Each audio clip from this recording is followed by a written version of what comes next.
I was clear about the tragic consequences that any invasion of Ukraine could have for all people, both Ukrainian, Russia, and the security of Europe.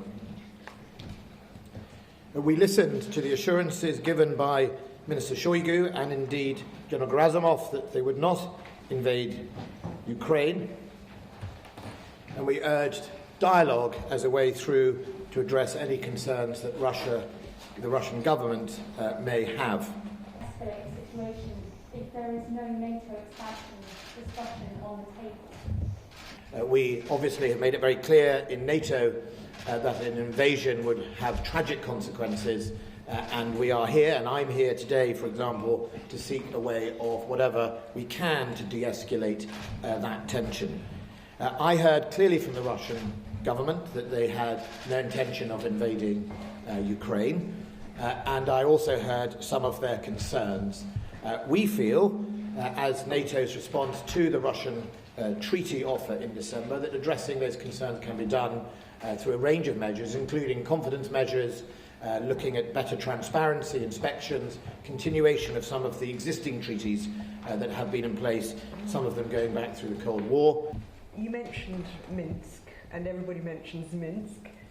But today the Kremlin spokesman... What is incredibly important, especially at this time, with over 100,000 troops at high readiness on the borders of another country, is that we do not get into a position of miscalculation or escalation. And only through those type of relationships and the ability to talk to each other at times of concern can we pave the way for any de-escalatory measures.